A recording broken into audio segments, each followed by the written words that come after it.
We are here because I'm going to be baking. I've got my oven, it's preheating. I set it at 345, not 350 because my oven's weird. Can you talk about how you found this kitchen available to rent? Well, this apartment actually is on the exact spot where I live.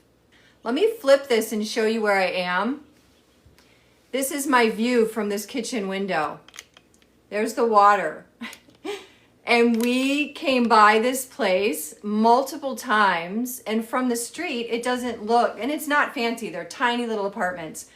But we came through the gate and I was like, okay, because we had seen it go up for rent for a long time. So anyway, we ended up renting that apartment, and for 2.5 years, I looked for a commercial space. 2.5 years in, I was looking for a commercial space, and I wanted to teach in person, and nothing was working out. You know, there was COVID, and then post-COVID, it was just a wreck. And with food, you've got to have sewer, hot water, heat, and, air. And it sounds crazy, but a lot of places in my budget did not have those things. So one day, my neighbor said, hey, the woman who is living there might be, she's leaving. And so she said, maybe you should go look at it. And I asked the landlord if he would care if I baked out of here and just worked. And I ended up renting it, and it's a good deal.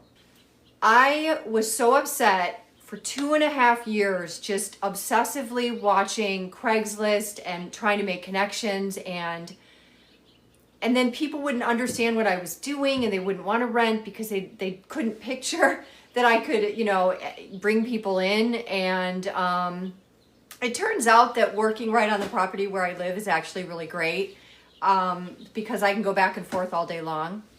I don't sell what I bake. I teach here on TikTok and I give it away. I try to keep what I make to a minimum, but if it's not good, I don't give it to anybody. I compost it. But if it's good, I send it to work with my husband, or I give it to my neighbors. And we go to the farmer's market every Saturday, and I love sharing my stuff with the farmers, and there's tons of them. And they know that I'm in a certified kitchen, so they feel comfortable, and I do. You can hear the birds. This is the first day I opened the window, and the fresh air feels so good. That's so great. I used to love baking, but now I feel very intimidated. What do you feel intimidated by? And used to love it until I came along, or like a long time ago. Baking is intimidating. It is. That's why I offer options for keeping the chaos under control, because baking can get really chaotic. That's why I like scaling in advance. If you go to just make something and you don't have any of the ingredients, it's really disappointing, right? Hi, Brian. Baking is fun. And, I have failures all the time, and I try to show them. Here, I try to be really honest and put my videos out that I made up, a mistake. Oh, you messed up your favorite chocolate chip cookie and you lost your confidence.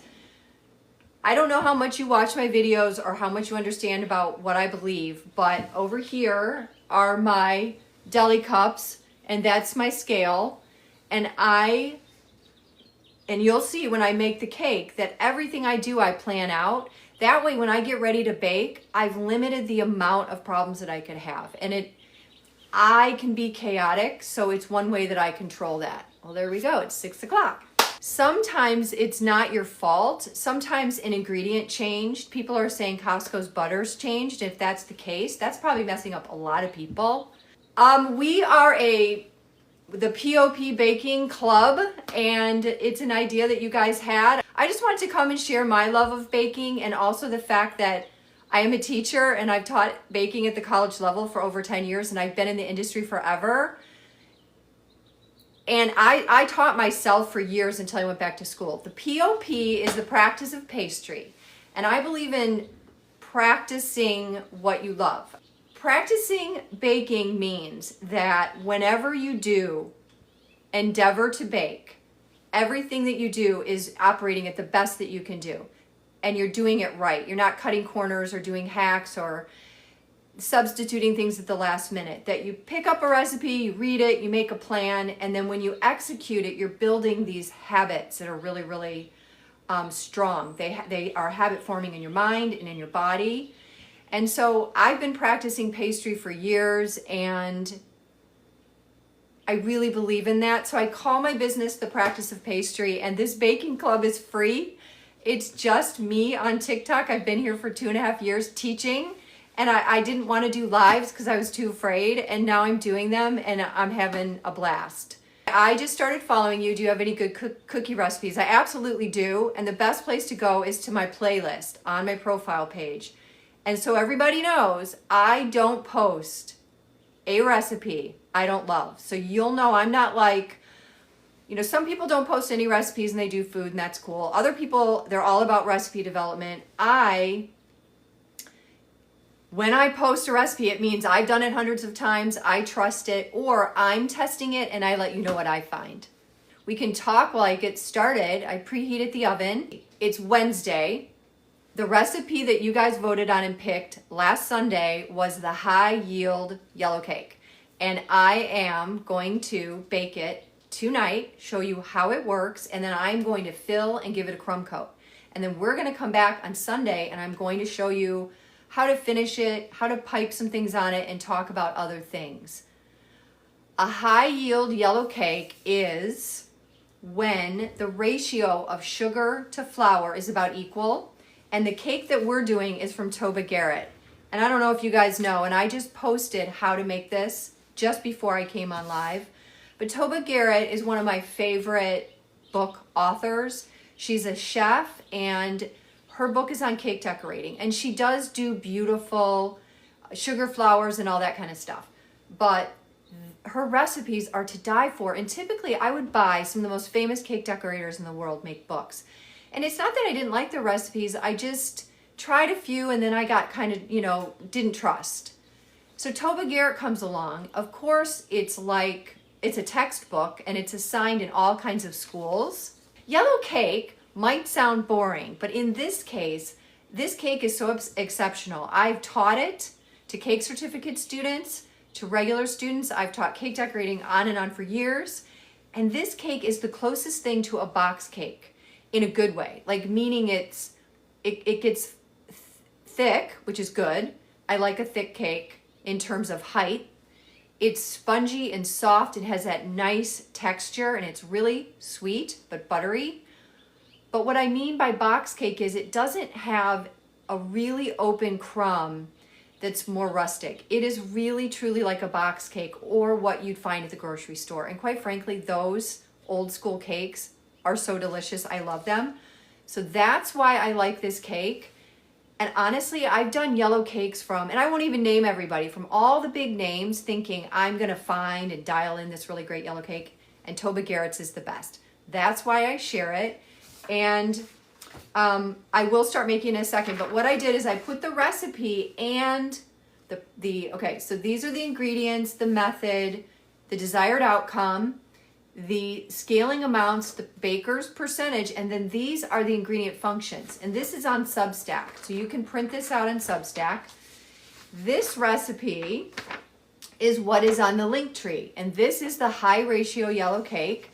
And I was doing some fun because I did Harriet's vanilla cake. If you've seen Harriet's on my, oh, thank you, I love this coat. Obviously I can't bake in it, but I thought I'd throw it on real quick. I love fuzzy coats and fuzzy sweaters. I'm comfortable all the way, all the time. So I told my husband makeup and casual clothes are my new thing because I hardly ever put makeup on, but I swear I have to for this. So anyway, so these are the ingredients. And what I do in my formulator is I put the ingredients together that are going to be in the bowl or sifted or stirred together in order that we use them. So you can read this recipe right here that these ingredients get paddled, this is whisked, blah, blah, blah, all the way through. And then this center is what we are working off of. So I printed this at 50% to make it a little bit smaller. Did I do 50%? Because I made it yesterday and I have a bunch of cakes that I'm gonna cut and show you. And then over here's the baker's percentage. And the reason this is important is because when I say that the sugar should be equal to or greater than the flour. Flour is always 100%, and I know this is backwards, but if you printed it out, that's cool. if you printed this out, you can read along with me. At 100%, the flour is always 100%. And sugar is 120%. Harriet's cake sugar is at 95%. So if you were to bake these two side by side, those percentages would begin to inform you in terms of texture and taste. And so I went ahead and wrote down like which one was higher or lower. And basically Toba Garrett's is higher in everything. And I think that's what makes it so delicious. So I'm going to turn on the light, set up the camera. I'm going to clean the counter and start making this cake. We're going to get it in the oven and we're just going to play. And I really want to answer your questions more frequently tonight. So that's my intention for the evening, is to connect more with you. Is the high yield cake more rustic or more like a box cake mix? What is the expected outcome? Great question. The high yield cake is more like a box. Much softer, smaller air bubbles, that's the crumb. Very tender when you bite into it. Sweet, but with a richness and a butteriness that is nice. Also, this cake will be able to hold buttercream. You'll be able to fill it, handle it, build it into a wedding cake or birthday cake, and travel with it so that you can get it to its destination. I think box cakes are great. I have a hack for box cakes. And I get a lot of feedback from people that are disappointed in the way cakes taste, even from high-end bakers. And like I said, I've tried a lot of recipes and they're good. They're very good and they taste homemade. But if you can make homemade and have it taste kind of and have the texture of a box, I think that's kind of the best of both worlds. So this recipe, and I'll show you as I make it, is a gem. So if you can print it out, it's on the link tree. And if you miss anything or have to leave this live, this will live on YouTube after I edit it and post it, and all of them do. And this is part 1, Wednesday. And then Sunday's part 2, when I come back and kind of tie up loose ends, and then we vote on next week's recipe. And can I just say, I'm gonna read all your comments after we're done. I'm gonna go through and read them all, and I take notes and I write down what your questions are. And what I want to suggest is that in the comments during this, I'll tally the top 3 suggestions that we will vote on this coming Sunday for the recipe for next week. So you guys pick the recipe because I don't care. I'll do whatever you guys want to do. So we can do a madeleine, a pâte à choux, and the pâte à choux can be done as a gougère, which is savory. So we can add cheese and some pepper and things like that. A biscotti, which someone recommended last week. A sponge cake, which is different than this high yield. This high yield is a different method. It's the reverse creaming method. A sponge is where you have an egg foam and then you fold in the other ingredients. People have recommended a ganache, and I would love to teach the fundamentals of how to make a real ganache, and then we can whip it, which is nice because you can put that on things and in cakes. We could do pastry cream, which is foundational. I really love foundational recipes because the things that I teach about those recipes are transferable to everything else. And once you learn pastry cream, we can turn that into 10 other things, which is great. Or creme brulee, which I've put on the list. Okay, so I am going to do a few things to get situated, and then we're gonna start baking. And if you guys have questions, like I said, I'm gonna try to keep track a little bit better. And I'm gonna put my coat away. I'm gonna turn the light on. Get my apron on. I'm gonna sanitize the countertop. Wash my hands. The pastry cream, I love pastry cream, and I have a bunch of egg yolks, and I haven't made pastry cream in a long time. You can't freeze pastry cream because of its makeup. It is a little cold, and I put the window open because I've had no fresh air all winter, and I would like to. And I like it when it's chilly, personally. I'm gonna try to get a better angle on the situation this time. I want you guys to be able to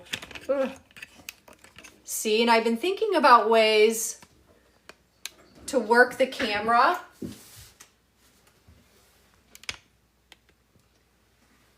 But it is still cold here, but we got into the low 50s today, so that's pretty warm for this area. But I guess inland it's warmer. All right, so this is a disinfectant. I just like to clean my countertop, start nice and clean. So in this kitchen, I just have a single basin sink, which is fine, but I really like working out of a home kitchen because it gives me an idea of what you guys are dealing with.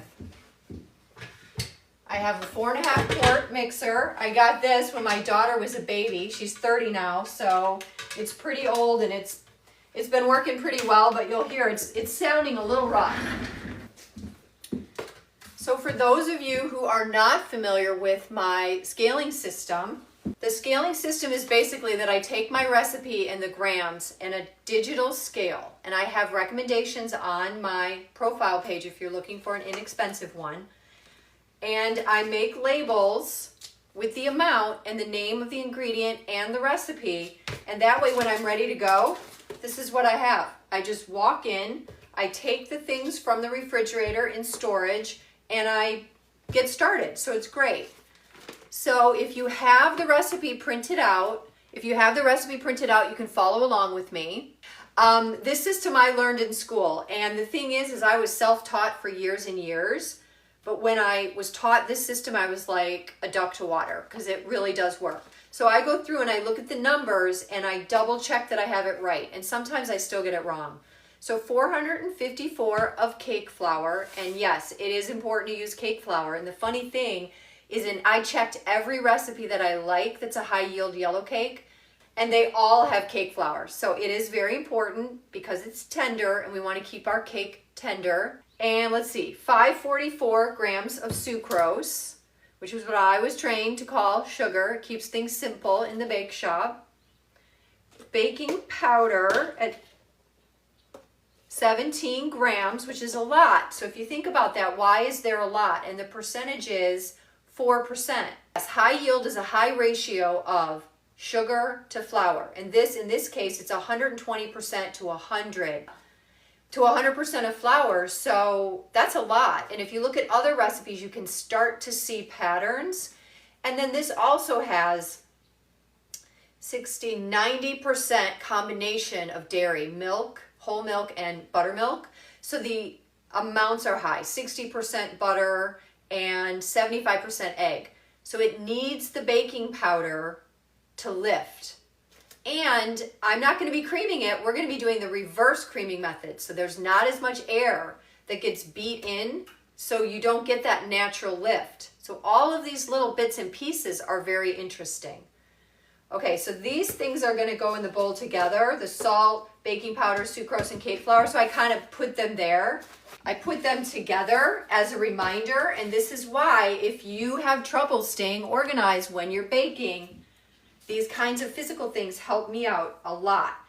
Butter at 272, and because my kitchen is cold, I use these IKEA cork trivets to keep things off the cold countertop so they don't firm up, re-solidify.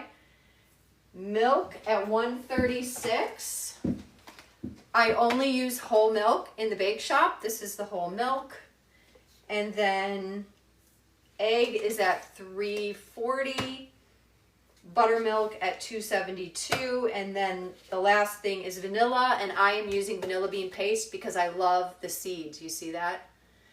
And I don't scale this ahead of time. I scaled it today because it tends to evaporate and dry out. And okay, 272 is the amount that this weighs. So this is 272 grams of buttermilk.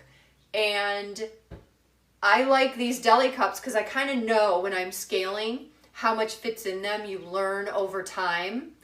And yeah, the vanilla evaporates. So that's, I mean, it's funny because I would have students sometimes scale something on a Friday and come back in on Monday and it'd be empty.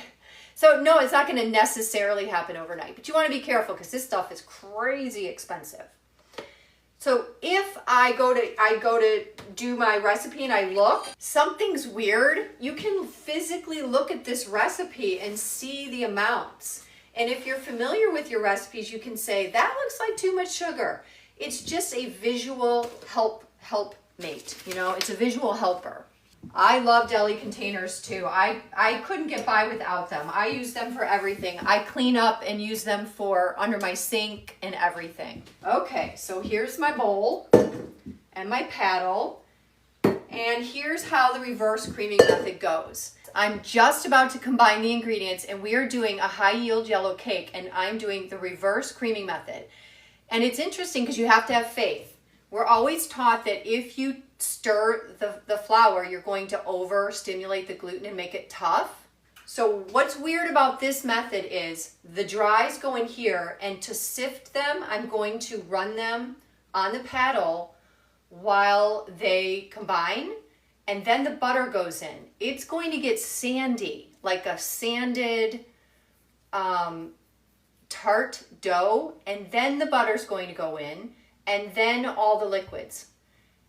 And that's just fascinating because the fat is going to encapsulate all the flour molecules and they're not going to be able to grab onto each other, because that's what gluten develop is when they all grab onto each other. But when you encapsulate the flour molecule, it's just going to do this, and that's what keeps it tender. It's just fascinating.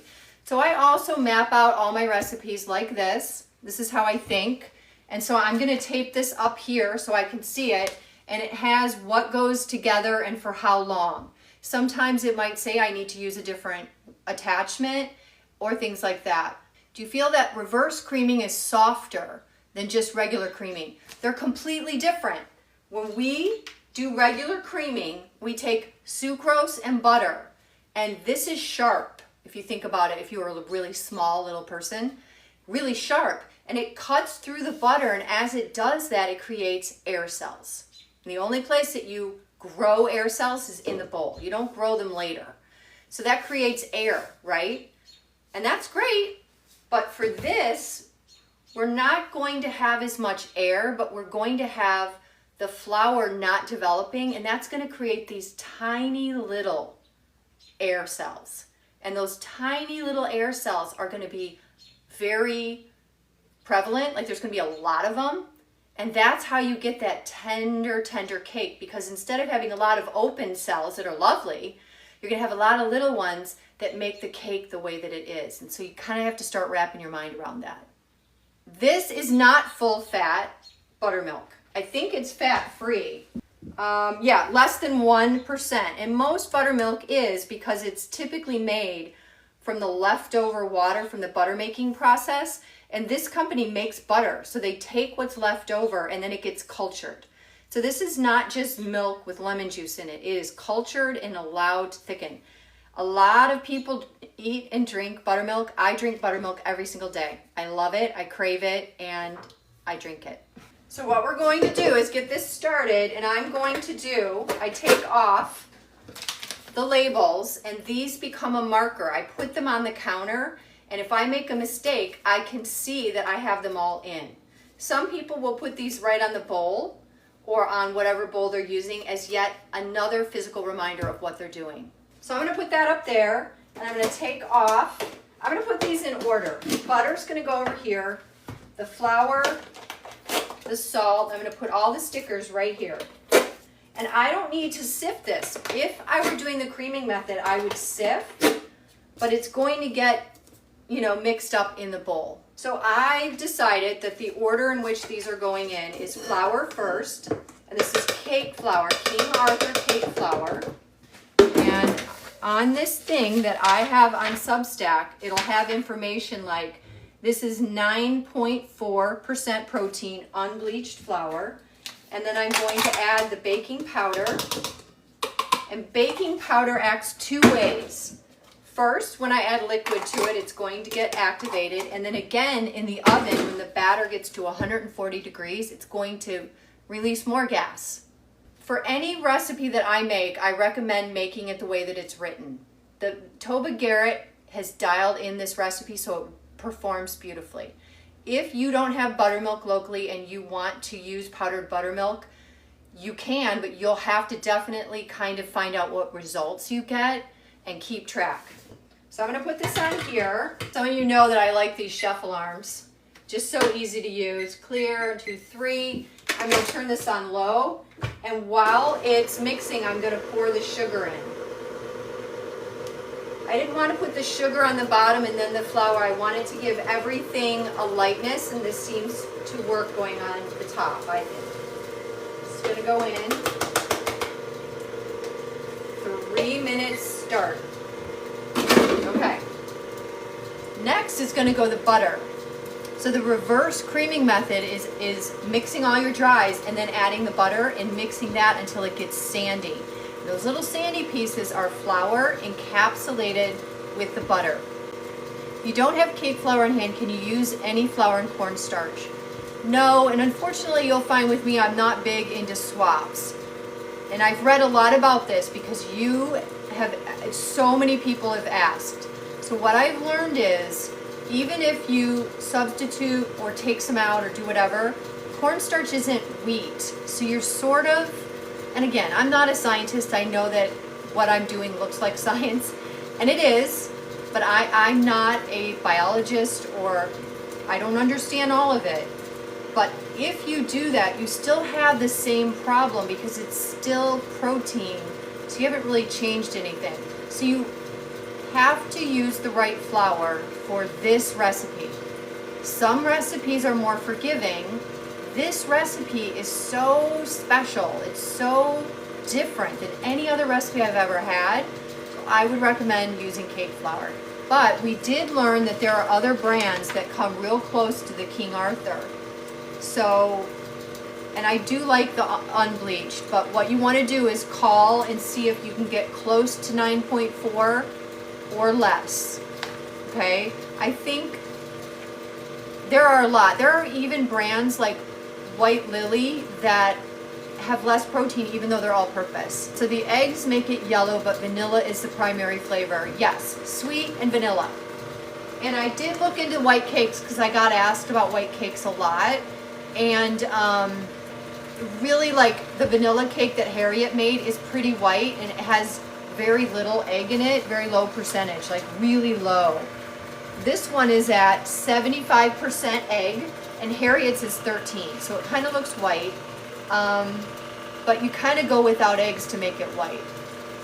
Can you explain again why box cake is so beloved in the U.S.? Have you made it? Have you ever made it? And you know, I don't even know if I'm talking box cake. The cakes that you could get at the bakery, and I'm not even sure if they're like that anymore because I'm older, are sweet and spongy, and it's like they're dense in a way, but they're so moist and tender that it's just like enjoyable to eat. And I don't really know if box cakes are even like that anymore. I haven't made one, and I do a hack where I get the mix and then I weigh it and I add a certain amount of eggs, heavy cream, water, and egg, cream, water, and butter, and it comes out really, really nice. Okay. And I can't speak for every American, but in the United States, people like food that's soft. You don't have to chew a lot, and also is sweet, and that's what you're getting. Okay, so everything is cold here. My other torch was leaking, and it kind of caught on fire and scared me half to death. So that guy's gone. So this is a new one, a little more like manageable. But I absolutely have to heat up the bowl because I want the butter to get, you know, cohesive without being too cold. Okay, it feels pretty soft. So this says to very soft butter, low speed for 2 minutes. Clear.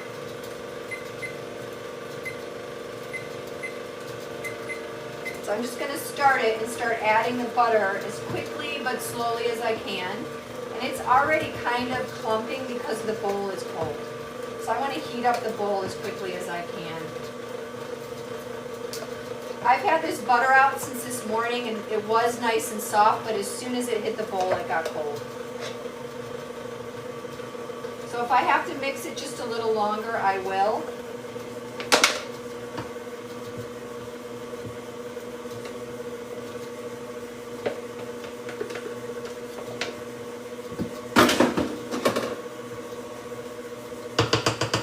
show you guys the bowl.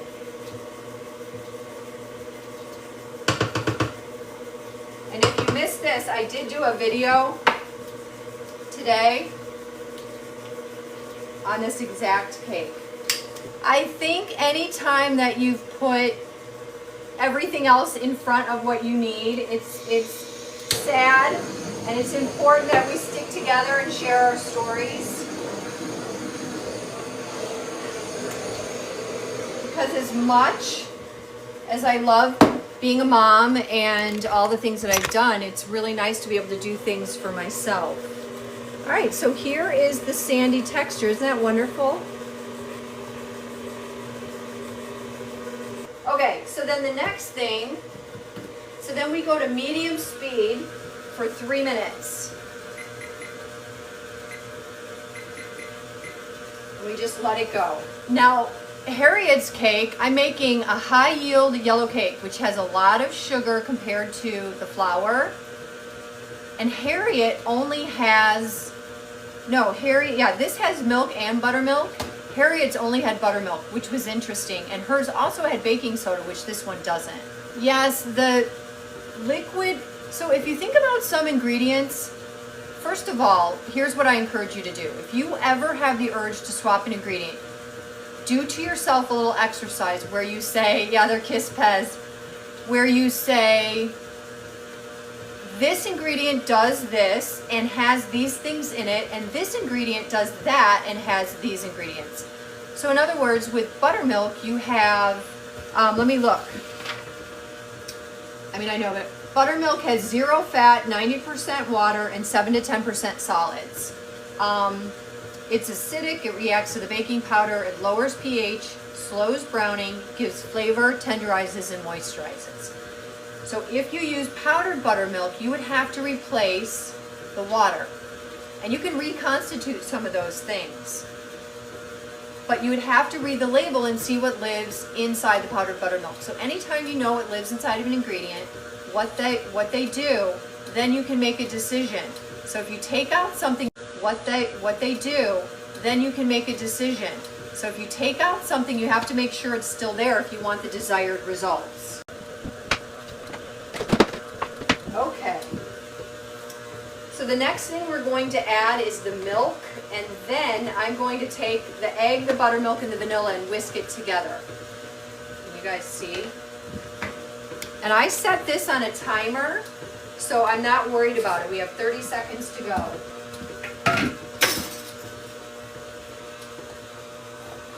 This is the milk. There are 136 grams of whole milk. And in the bake shop, you tend to just have whole milk. You don't have a bunch of different choices because the fat is really good. So I'm going to slowly, I'm going to turn this down and slowly add the milk in thirds. And you can see that some of the fat has separated, and that's just because it's been out at room temperature all day, which is not a problem. So look how it's coming together just so far. All right, so this is very thick, and that's your flour, your sugar, your baking powder, everything except our liquids. So I'm going to pour the rest of the butter in here, get all the fat out, make sure this is all in there. We don't want to lose it. I'm going to scrape down the bowl just a little bit because it's always good to do, although it's still pretty dry, so it's kind of doing that on its own. And then I just want to check underneath. Okay. So we're going to put this on low for 2 minutes. And I hardly ever use a timer when I'm working, but for this recipe, if you're taking notes, I do. I did not melt the butter. I'm doing the reverse creaming method, which is adding butter to the dries. And it does this miraculous thing that's completely different than the regular creaming method. So I'm going to take vanilla bean paste and put it in this bowl. It smells so good, and I love the specks. My favorite, when in doubt, I use paste. Plus I like that it's not as liquidy. Love it. I mean, it's got xanthan gum and stuff like that in it, but I'm okay with that. So I'm going to scrape this stuff off of here and use the whisk to whisk the dry or the wet ingredients together. So after another minute, this is going to get turned up to medium for 3 minutes. I'm going to be using 6-inch pans, and I think it's going to take for around 315 grams per. And I made it yesterday, and I lowered the size of the recipe because I made 5 and I just don't need that many. And I have cakes made, so I'm going to tort them and fill them and show you how they look. So you guys are going to get to see, while this is in the oven, you'll see finished cakes, which is really exciting. So I used to love doing demos in person and being with my students every day because I'm doing the reverse creaming method. It's where you put the dries on the paddle, combine them, and then you add the butter, combine that, and it's safe because the butter encapsulates the protein or the molecules of the flour, so they're not really incorporated. They're being encapsulated so that when you add the moisture, you get a different product, and that is called a high yield cake. So I'm going to do 3 minutes on medium, but really quick before I start the timer, I'm just going to give it a quick scrape and make sure the bottom's clean. And this is, if you can see, it's very thick. This is a very strong dough. This doesn't look anything like when you aerate sucrose and butter with the regular creaming method. It looks completely different. And some people call this the paste method, and it does look like paste. And if you read a little bit about it after you're done watching here tonight, you know, it really is like magic. And the first time anyone talked about it in a book was Betty Crocker's. To tort the cake means to take the cake and cut it this way. And I'm going to do that and show you how to fill it and then crumb coat it so that on Sunday I can show you how to give it a finish coat and a nice border. So this is on medium. I'm going to turn it up just a titch, medium to medium high. And I'm going to do that for 3 minutes. And then we're going to add the eggs, the buttermilk, and the vanilla. So again, it went reverse creaming method. Cake flour, sucrose, baking powder, and salt. Mix on the paddle 3 minutes. Then you add very soft butter. Mix on low speed for 2 minutes, medium for 3, and then you add the milk. And I like to add the milk in parts, 3s, and then you mix it on medium for 2 minutes, and on low for 2 minutes, and then on medium for 3, which is what we're doing right now. But it's still very pasty and very thick. Doesn't even really look yellow yet. It looks creamy like a vanilla cake. Definitely looks creamy. So we are going to be getting a lot of the color. Jim asked about the color. A lot of the color is going to come from the egg yolk. And our eggs are going to give us a couple things. The yolk's going to give flavor, fat, and color, but also lecithin, which is a natural emulsifier, which is going to make this come together really smooth and be really tender. And then the whites give it structure so it holds up. So the eggs are a beautiful thing. A whole egg gives us those things. When would you want to reverse cream a cake like a specific outcome? When the amount of sugar in your recipe is greater than the amount of flour. And if you start really getting into the percentages, you start to look at are the eggs and the liquids, including the eggs and the fat, are they also higher? So you compare the fat in this cake. Let me see. The fat in this cake, the butter is 60% of the flour, and the milk and buttermilk are 90% of the flour, and the egg is 75%.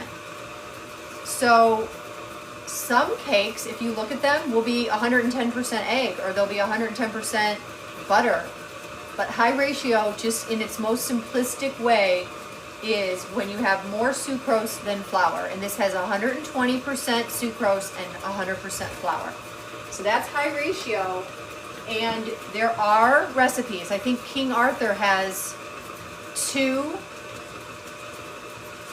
that are kind of well known. They're yellow cakes, high ratio. One is creaming method and one is this. So you can play and you can see. I know from experience, and I learned this before I even knew what it was. Like, I just did it, I accepted it, I liked it, and then I later learned kind of why. And I remember not trusting the recipe. I remember reading it and thinking that's such a weird method, and now I understand why. This recipe is in a professional cake decorating book, and every single recipe you could build a cake decorating or a cake program at your home bakery or at a bakery. They're incredible. All the frostings, all of the recipes are to die for, and she offers them in this size mixer and a 20 quart in grams and ounces. So I love this recipe, and I think it's quintessential. It's the best one I've ever tried.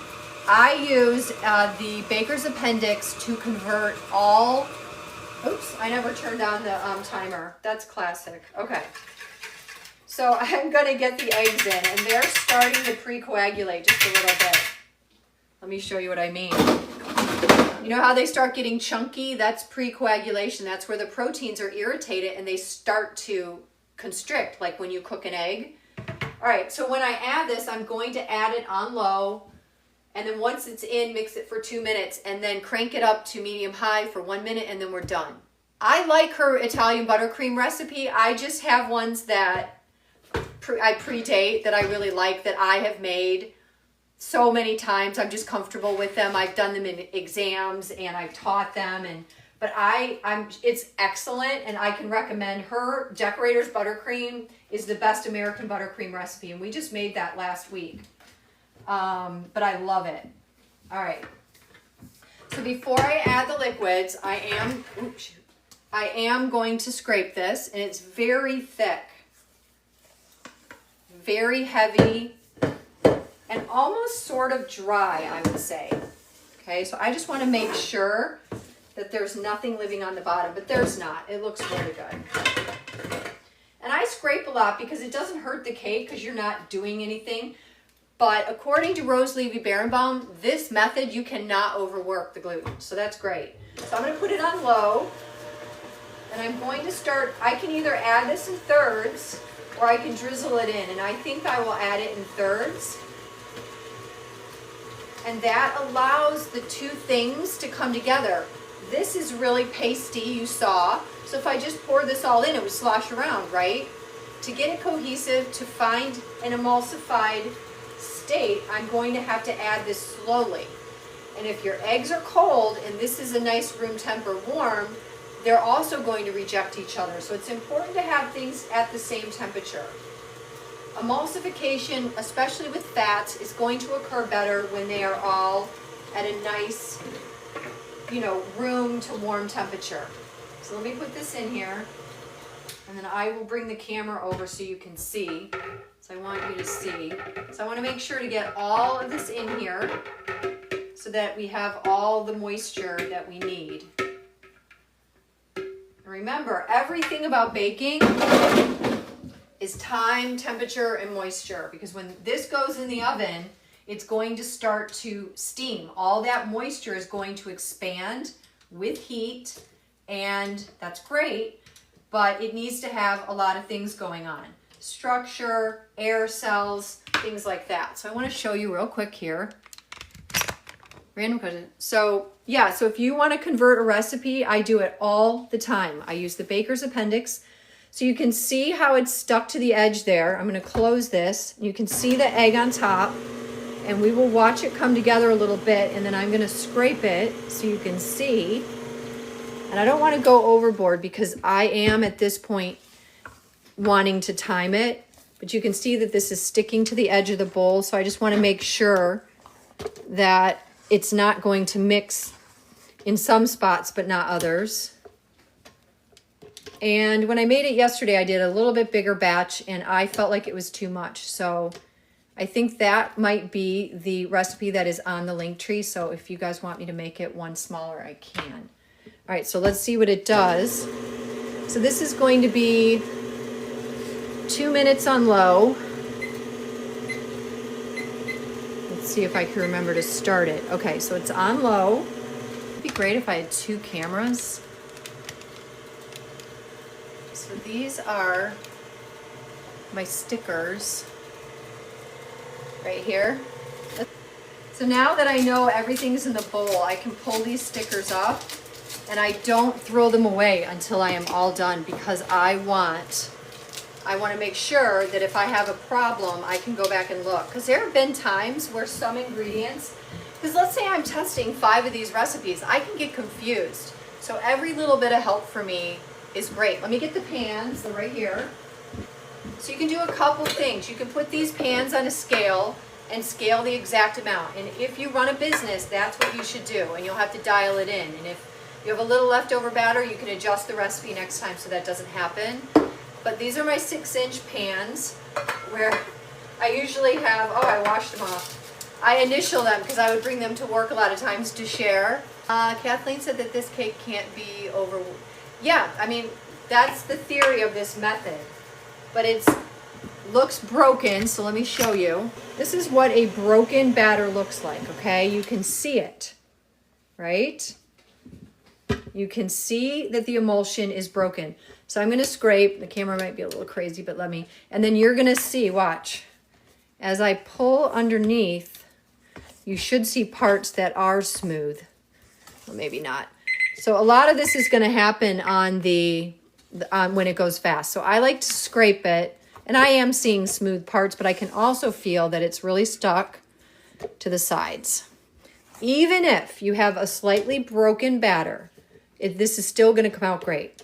And actually, I don't even know why, because like I said, I've taught this a lot and I've seen some really rough batters go in the oven and it comes out great. So it's a forgiving recipe. That's another reason I recommend it. You do not have to be advanced to do this method. It's no different than the regular creaming method, just a different order. And if you go slow and like I do and map it out and everything, you will not have a problem. So I'm gonna go on low just a little bit longer. Meanwhile, I'm gonna do that for a minute, then I'm gonna put it on a faster speed. I'm going to spray my pans. And you don't need to do the whole thing or go crazy. You just wanna give the corners just enough release. And you can do a butter flour mixture. I do that often, but I don't mind the spray. If I had an artisan bakery, I would not use this because it's got chemicals and propellants, but for me, it's fine. And then I'm gonna take my parchment, because I only buy full sheets of parchment, and I cut them up for everything. So I have these little squares, and all I need for this pan is for it to go like that. And I don't need to spray it. All you're looking for, these cakes are gonna come out really easily. It's just a little bit extra help getting them out, but they're gonna pop right out. Okay, so I'm gonna scrape it just a tiny bit, and then I'm gonna turn it up, and then it'll be ready to go in the pan. And then I'll show you my cakes that I'm gonna tort. Can you imagine this in a 20-quart mixer? And then you have to find a way to get it into all these little pans. So a lot of places I've worked, I show up and there are bins and bins and bins of a million different cake pans, which I can't stand. So I would always just do 2 sizes. So if you're building a cake pan collection, 6 and 8 inch, and then stop unless you're doing a special project.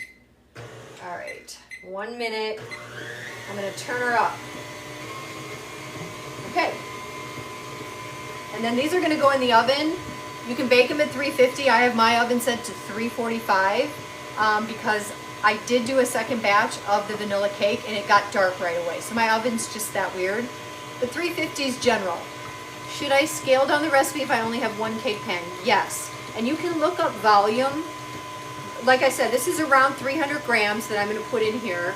6-inch, 2-inch side, a 6-inch, 2-inch side, and I have 3-inch sides because a lot of people do those for wedding cakes, so you can trim them. Okay, so I'm done with this. Turn this off. It's my chef alarm, I love. And so then you can just subtract it, and that's also the nice thing about the recipe being in grams, because you can adjust it very easily.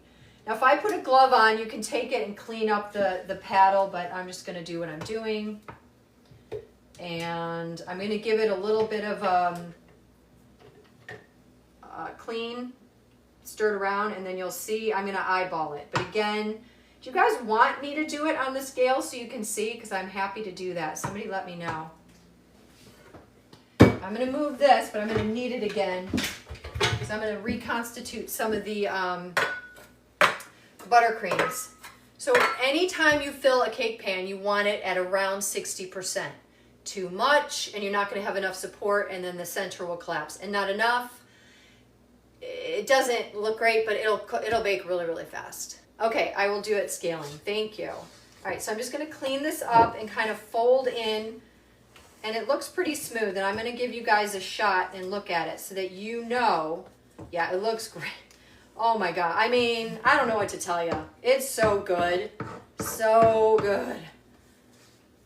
Okay, so this is my scale. And you know, sometimes if you're doing really big batches of cake, people use a scoop and that's how you do it. But I'm just gonna pour it in because I have a nice little bowl. So I want you guys to see how beautiful it looks. You see that? That is a smooth batter. And I will stir it as I pour it in there, but that is emulsified. You saw how broken it was before. But I promise you, even if yours is broken and you're nervous, you are going to find such wonderful results. You're going to love this recipe as much as I do. So I would just put this on here. I'm going to put this on here, turn it on. And just to show you the difference, like this could be a different weight. Oh, they're the same. That's why you want to tear it in between. That's 1 gram. So there, you know, so you want to tear it each time. And I'm going to put 300 grams in each and see what I have left over. And I might need to get another pan. And I have lots of 6-inch pans. Okay, so you slowly pour right for the center. You do not move your bowl around. You just aim for the middle. All right, so that's 336. I don't want to overthink this because I don't want to, you really don't want to be scooping in here a lot, but that's 307. That said 2 grams, if that tells you anything. I am out of practice. So as you get close, I'm at 289, 291. And do you see I didn't smooth down the cake? You want to just let it leave it alone. You don't want to bang it. What else? And then I'm going to see if that's where I want it, just by look. But I'm filling these all. 327. Yeah, I think I'm gonna have to do 1 more cake pan. Oh, you know what? This might be the same amount. When did I scale it? I can't remember.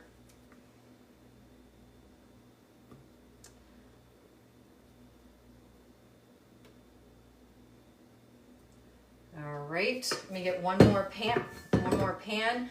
These look good to me. And then if I have leftover, I'll divide it. That in there, right in the center. And I'll tell you, it's not just the egg that gets people sick with cakes and raw batter. It's the flour, because oftentimes there's E. coli in the flour that doesn't get killed. All right, I don't think that's enough for another. So I'm going to very dangerously add the remainder to these because they're not 60%. You see that? It's not 60%. So I'm going to go ahead, scoop up what I have, and typically I want to tell you, you want to work a lot faster than I am. Get it in the pan and get it in the oven. That's what you want to do. You don't want to be messing around because you're losing gas, and I'm taking too long. So, and you know what? I'm not going to overfill these. If it means that I have to use a different container or whatever, I am not going to overfill these because that does not help me. So you don't want to I always get greedy and end up filling everything too high, so you want to be really careful. I have learned the hard way. All right. So I could just put them in this way and they would probably be fine, but what I'm going to do is take a little offset spatula and just give them the quickest round like that. And you don't want to touch the edges. The edges you really want to avoid, because if you make it stick or make a mess, obviously that's going to cook ahead of time. And you don't want to push the batter up because that will dry, and then the cake won't be able to rise because that part will be dry, and then you'll get a sunken middle. But you just want to get it like kind of flat and smooth like that. Don't overthink it. I'm going to turn this so you can watch me put them in the oven. And I clean up the edges of the pan if necessary. I set them off kilter for airflow. And I really don't think I'm going to move these guys around midway, because yesterday on the other cake, I deflated them. And it's a different style of cake, but nonetheless, not good. So then now we're going to play with buttercream while we talk. The oven's preheated to 345. You don't want to put it in a cold oven. You want it to go in a nice warm oven. How do I get my cakes to bake flat without a dome? I notice you are not using cake strips. No, but you can use them. I used them for years, but I just don't like extra stuff. I set the timer for 20 minutes. Thanks for asking. I'm going to go get the cakes because I made them yesterday. This method is supposed to prevent doming. And I'll show you what I have. These are the cakes from yesterday. It's the exact same recipe. I did a video on this yesterday if you're looking for it. And let's see. So there's no dome. There are no domes. Look at that. So some of it's the method, some of it's your oven, baking powder, maybe how high you even filled the thing. And these aren't all perfectly the same thickness because I obviously did not fill them perfect. But they're pretty flat. And the deal with cakes is if you start out straight, you'll end up straight. So these are the ones I made yesterday. And I can already feel, oh, they just feel so good. And I'm going to open these up and I'm going to fill them for you. So what I want to ask is I'm going to take off the top, and then I'm going to do 3 of these. 1, 2, 3. And I'm going to take off the top. And I could tort it, but I'm not going to this time. And then I'm going to fill in with the frosting, and then I'm going to crumb coat it, okay? So it is important to wrap the cakes. And like I said, I did a video yesterday because a lot of people think that you should wrap a cake when it's warm, and that's actually really bad for it, because when a cake is cooling, that is a stage of baking. So when you bake a cake and it goes in the oven and the gases push up your dough or your batter, it pushes it up and it gets high. And if you touch it and it sinks in and doesn't pop back up, that means not enough moisture has been evaporated. So if you wait, let it bake until it gets dark enough, and don't be afraid because the top gets brown but the bottom stays light. When you pull it out, it will not sink. If you pull it out warm and wrap it warm, all you're doing is trapping moisture that was intended to evaporate during the cooling process. So I not only put it on a cooling rack, but then I put it on my rack, my little trolley cart, so it can get lots of nice air. Because the other day I used powdered, freeze-dried blueberries. I did not like it just incorporated. But I made an Italian meringue, and I put the pulverized blueberries in with the egg while it was whipping, and then I added the sugar syrup, and it's beautiful. Now it's not dark enough, but you can see it's light purple, and it tastes pretty good, but not awesome. I added 2% blueberry to the whole recipe. I would add 4%. But you can see the specks of blueberry, and it's light. Now I don't want to add food color, and I'm not going to add blueberry extract, even though I have some. So I would add double. I would do 4%. So I also want to test a Swiss meringue, and I would add freeze-dried ground fruit to the egg whites and the sucrose while you're cooking them over low heat over the bain-marie, and then whip them. Now it is expensive to buy those, but if I had double the amount of blueberry in here like I should have, because I tested it at 2%, if I did 4%, this really would be a lot darker and even more blueberry tasting. Let me show you what I mean real quick here. Move this out of the way. I'm going to show you a cake I have. So I don't know if you guys saw my video of the flour cake with the petals that I did on St. Patrick's Day, but this is it, and this is Harriet's, and this is how I keep a cake on the countertop from drying out. Because buttercream like this gets dry. So once it's dry, you can't stick plastic to it, but if you cut a slice, you can seal the plastic to it and the cake, and this will not dry out.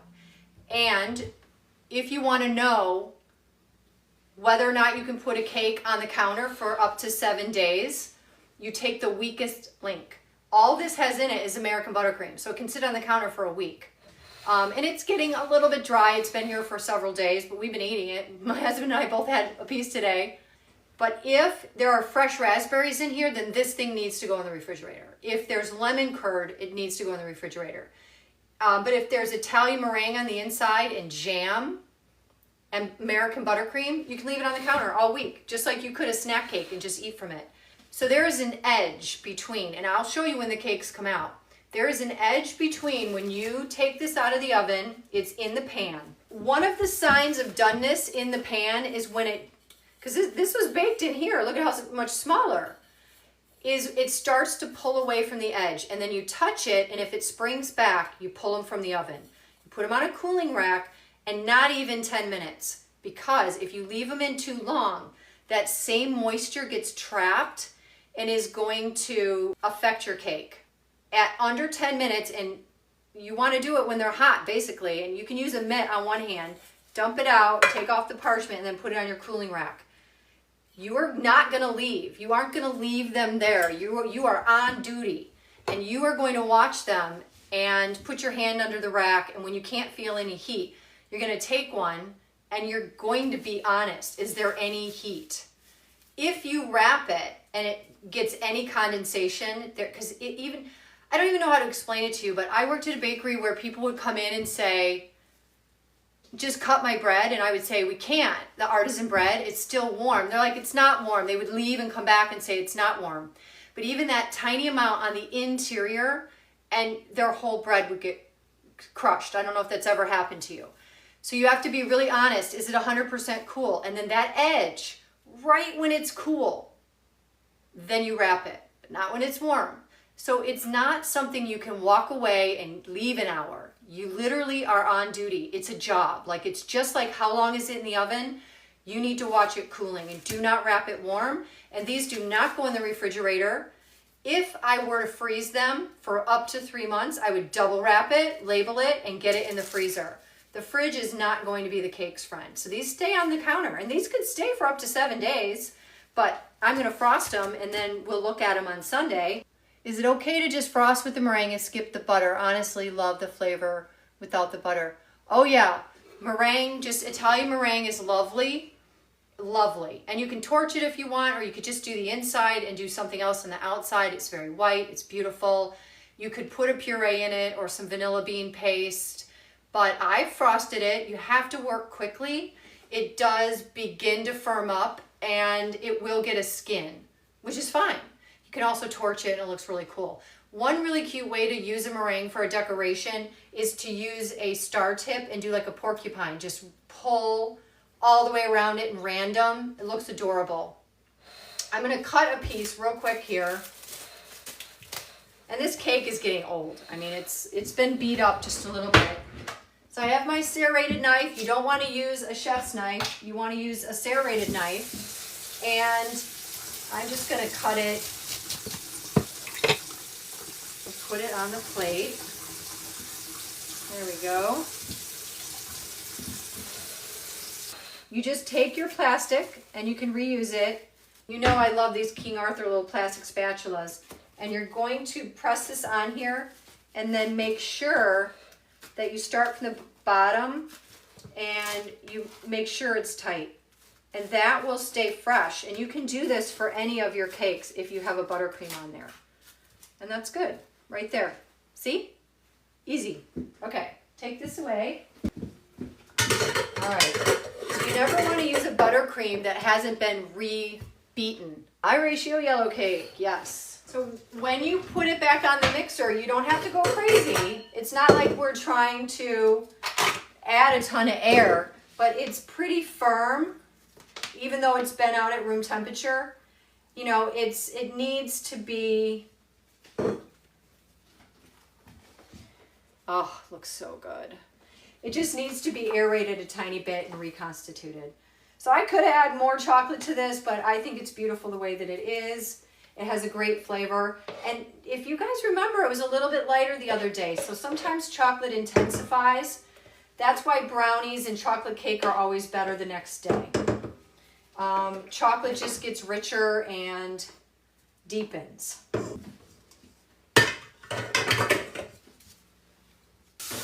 I just have that on low. And I'm going to put this cake together for you guys. Now if I whip this on high, it's going to get really light in color. Let me show you how smooth this is. You can kind of see, I mean, this is just the silkiest, most beautiful thing ever. And I'm going to do a crumb coat. Can you see? It got just a little bit lighter in color by being aerated just a tiny bit. It is just as important that you cool the cake properly, that you bake it long enough, that you do everything you're supposed to do to keep it from drying out. So if you cool the cake and you do not want to waste plastic, once it's cool, you can fill and crumb coat it, and that will save you from having to use plastic. So this is what they look like. They look beautiful. One of those is like spurting and bubbling. They look even, and I think the temperature's right. And so I'm gonna give them another 20 minutes is what I'm gonna do. And I think yesterday they went 35 or 40 minutes, so we'll see. All right, so you have your cake, you wanna get a crumb coat on it, and you wanna do it in a timely manner. I wanna make sure you guys can see this. It can be a little bit messy, so I will move the cake stand, which is clean, out of the way.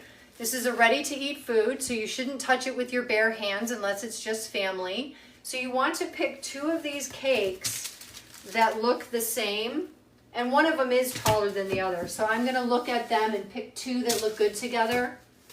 I'll do these 2, unless maybe this one. Yeah, I'll do these 2. And I have one of them labeled, and then I wrap the whole tray with the bun bag. But I'm going to cut this, and whatever you do with the trimmings is up to you. Bakeries will turn them into other things. People will make cake pops out of them. We just eat them. I put them in a deli cup with frosting and just eat them with a spoon or a fork. So I'm gonna open these up. If I had wrapped these when they were warm, they'd be all soggy. Somebody asked what happens to the cake. It gets soggy, and actually not even just soggy. It gets mushy in an unpleasant way.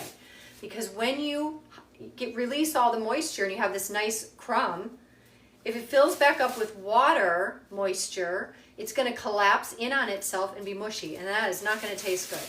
That is also why these cakes are not appropriate for syrups. It's not necessary. This has got a lot of sugar, moisture, and fat.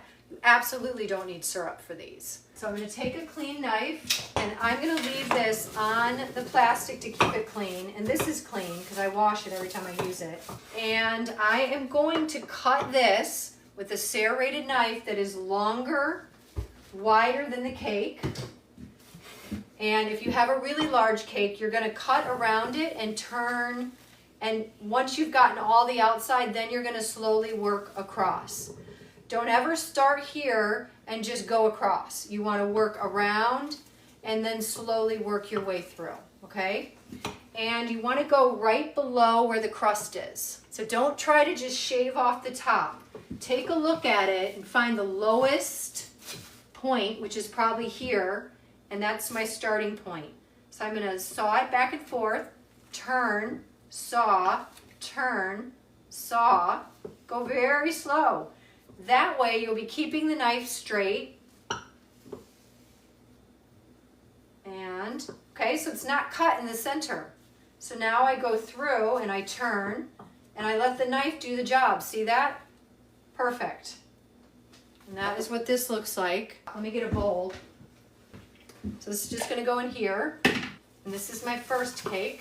And you can see I have no tunnel, well, one tunnel, no tunneling.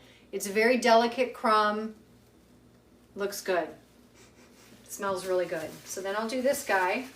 So I'm gonna do the same thing. I'm gonna look at the lowest point. I think it's right there.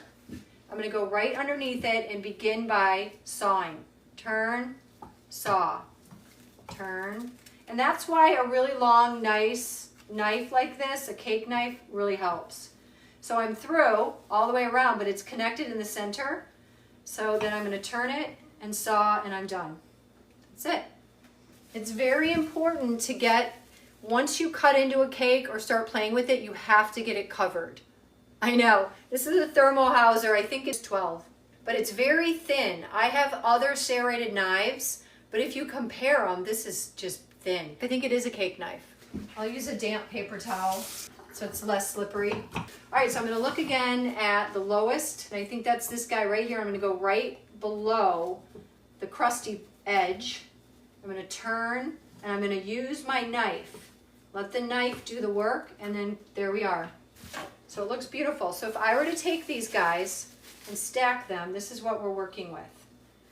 I don't know if you've ever done before or if you've seen people do cakes, but if this is so far apart or there's big divots, when you serve the cake, it's not gonna look pretty. So this top one's gonna get turned upside down.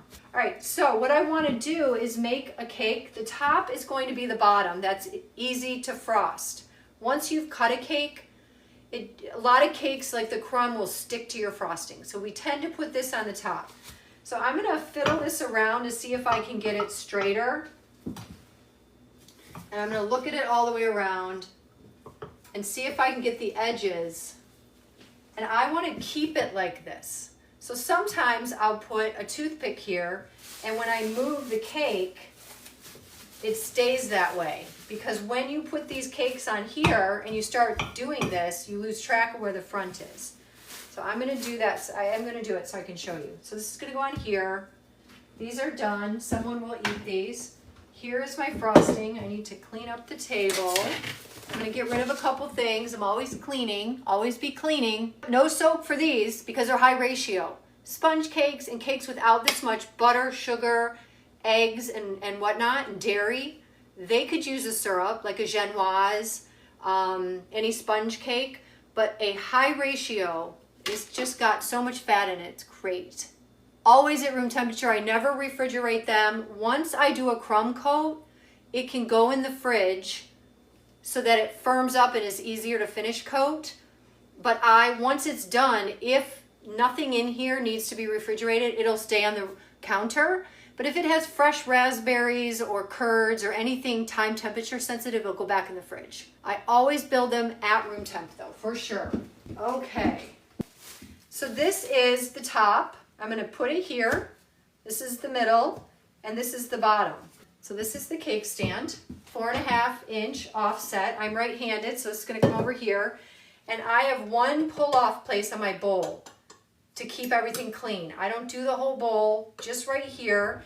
And I'm gonna get a little bowl because once I get everything on, I don't want the crumbs going back in the main frosting. So here's my toothpick, and I'm gonna show you what I mean by the back. So I'm gonna take just a little bit of frosting and dollop in the center, and that is gonna help keep this on here. But remember, I didn't pick this up and turn it. I know that this was when I did it straight, so I want these cakes to be together. So I'm gonna push it just a little. Rather than smushing it, I'm sliding it. And what you wanna do is get above it, because you can only tell if it's straight from above. And then the toothpick's gonna go here. So do you see how that, no matter what I do to the cake, I'm always gonna know that's the back, because I'm building this cake, remember? Exactly in that order. If I pick this up and turn it, it's not the end of the world, but look, it's crooked. So like I had it just right, and I wanna keep it that way. Okay, so I'm gonna put some frosting on here, icing, I don't know what you guys call it. So I'm gonna eyeball it, but I want it to be about, a 1/4 inch thick, centimeter-ish. I don't need to spread it. This is why I like these. This becomes like the tip of your finger. I just need to direct it toward the edges And even if this isn't going to go around the outside, I don't need to push it all the way to the edge and then pull it back in. The weight of the cake is going to get it there. And this cake will set up, this buttercream sets up at room temp, just super nice. But I will show you what I mean. You don't need to make a cake dam or anything. This is going to hold up really nice. And you want it to be straight, but you don't want to overthink it. So you have to kind of look at it and say, is that as thick as I want it? And make sure it doesn't have a divot. And then the next guy has to be the same thickness. And if you need to take some off, you can. And I can do this. Okay, and that's the back. Scrape just that. All right, so that's my back. I'm going to lift this up and not turn it. It's going to go right there. And you're not going to kill it, but you want to just turn it back and forth so it grabs on. And then you want to spin it around and just make sure that it's relatively level. And you're going to do that by looking at the sides. Every time you do it right and you go to the next step, you're going to overall have a better finished product. So I want to look at it and make sure that it's already flat. And even though there's little gaps here, it's not a problem. I'll show you. So that's my back. I'm going to take a little more frosting and put it in the center. And if you want to weigh these things out, and that's great, it helps with cost. So now I can move it around because I have my toothpick. If this is too much, it's not a problem. But I'm just using the tip to push it around. And then I will probably take some off. Now this absolutely doesn't have crumbs in it, so I can put it back in the main bowl. Also, the better you get, the more confident you get, you can not worry so much about crumbs. But if you're a beginner, you definitely want to have the crumb. This is called a crumb coat, but I think it should be called a sealant, because not only are you crumb coating it to keep the crumbs in when you do the final coat, but you are sealing the moisture in and keeping it from drying out. All right, so this to me looks about even. How's it look to you guys? Maybe a little bit thicker, huh?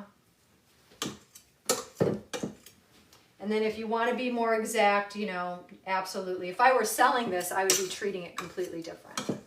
You take a penny for your work, you have to have a completely different standard. All right, so I'm going to keep this. This is still straight. And I'm going to turn it a little bit and then take a look if my cake is kind of side to side, level. I'm going to do all the things that kind of get me where I want to be in the future. And then I'm going to take my palette knife here and a little bit of icing, and I'm not going to get it everywhere, but I'm going to fill in the gaps that exist. Now, if you were just using one buttercream, you could just put it on top and go from there. But I'm going to show you what I'm going to do. And you know what? This is a terrible angle for you guys, isn't it? All right, so I just need to get a little bit to fill in whatever holes exist, and then I'm going to go around and seal it. Yeah, and you can't see. So I'm going to smush it in there. And it's sliding just ever so slightly. And there's a gap there. See that? So I'm going to fill that in. And then there's gaps here. And I'm just going to gently make sure that there are no air gaps. So you have to be really, you're not worried about it being straight yet. You're literally trying to push the buttercream into the pores of the cake because you are sealing the cake. And I am straightening it. I'm already beginning the process of straightening it. But I am also filling it in so there are no holes. And my grandfather, my papa, used to talk all the time about how it was like cement work. And it really is, because you need the right consistency and you need to make sure that you're getting it in there while it's soft. And European buttercream is a dream. Very easy to work with. All right, so then I'm going to take this same thing, and a tall little cake is harder to work with than a short squatty one, just so you know. So if you want to start with an 8-inch and just too tall, that's going to be way easier if you're a beginner. All right. So now I am building a little straightness into some of these areas, if you can see that. And then I'm going to look and see if the cake is straight. And then I'm going to put a different coat of icing on the top. And I'm not gonna put it in the refrigerator until I am ready to, I don't want this cake to get dried out. Even if it's for 10 minutes in the refrigerator will suck the moisture right out of the cake. So I could cover the whole thing with chocolate, but all right. So I'm gonna leave that right now, and then we're gonna go to a different buttercream to finish. And I'm gonna look and see if it's straight. What do you guys see? Does it look straight?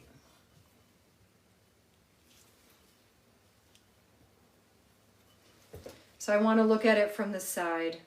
Looks pretty good to me for now. I'm gonna leave it. All right, so that's the chocolate. That's gonna be inside. So I'm gonna clean it up a little bit. Every step you want to start nice and clean and fresh, and you want to turn it and see if it's not in the center. You want to see if the sides are pretty straight, and if they're not, we're going to work on that. Well, they're starting to look crispy on the edges, and they're getting a bit of a dome, and I may have overfilled them a tiny bit, but they're going to be okay. I'm not going to open the door yet because they could deflate. They look pretty tender.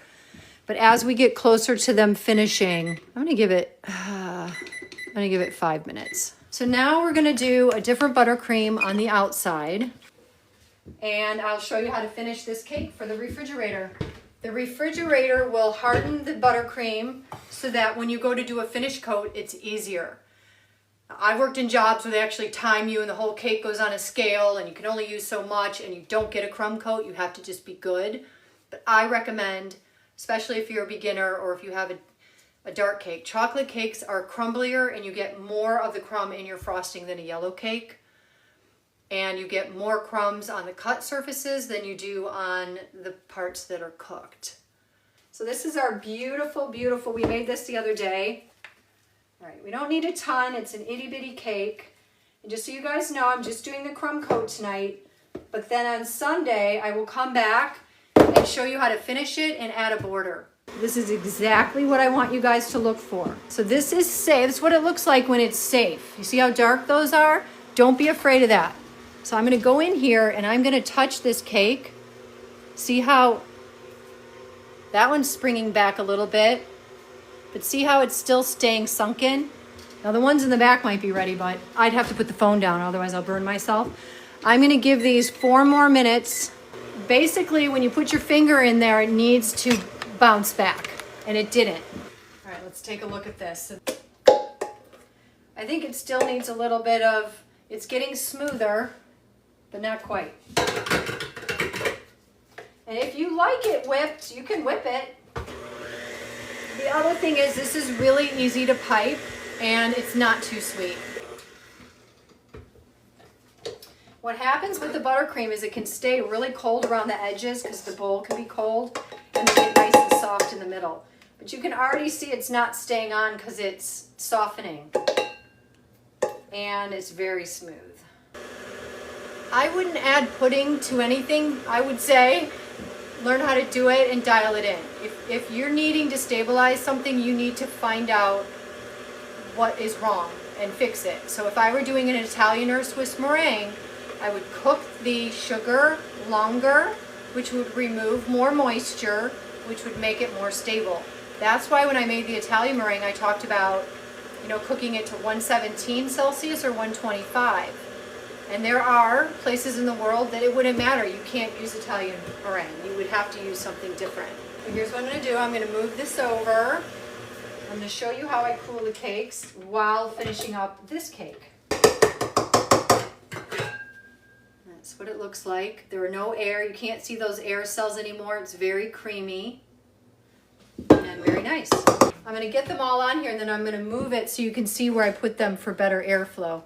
Now, I don't know if it alarms you, but this is what they look like coming out. See how they're pulling away from the edge and they're pretty dark? That's okay. Is not overcooked. That color is all the butter. And you saw the inside. It stays nice and light. So when you touch it, see how it bounces back? Okay, I'm gonna put these on here and make sure that they are far enough apart that air can go between them. So I'm going to lift this up. It's going to go under here. It's kind of dangerous. So usually this rack is in the middle of the room. It's where I have my dish bin, and I got that rack at IKEA, and this allows the airflow, but next to the door and trapped in there, it's not as great. It's going to help cool it down, and not even 10 minutes from now, I'm gonna flip them out, and I'll show you how I do that. This is still a crumb coat, so I don't want all of the crumbs into the main bowl. So I'm gonna use a little deli cup, but here's how I'm gonna start.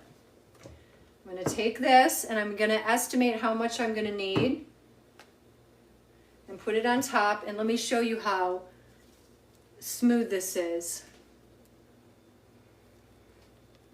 Okay, let me move this. Now if you have a cold cake, that butter is going to set. I don't, but all right, can you see? Smooth. Very nice. Okay, it's even firming up in the bowl. Butter is so sensitive, it's crazy. All right, so here I go. I'm gonna do what I naturally do. So I like to smear it around and take just a little bit and let it go down the side. And I'm not gonna worry if it gets messed up into the chocolate because I'm not putting this back into there. And this is gonna be my crumb coat. Now you can do a really thin coat where things show, but if you plan on leaving that in the refrigerator longer than it takes to firm up and then get a final coat, it's gonna dry out. So you have to decide how thick you want this to be. And whatever you do, it should be nice and straight because that's how your cake's gonna start when you go to put on the final coat. So I will show you a real crumb coat and then I will finish it off a little bit better. So you don't want any holes, so you want the buttercream to go in there. And this doesn't need to be pretty. So if you've never done this and you're nervous about it, you don't need to be. It does not need to be pretty. You are just protecting your cake. And when you work, going back and forth pushes it into those cake cells. You see that? And that's good because you're filling them in and you're sealing in the moisture.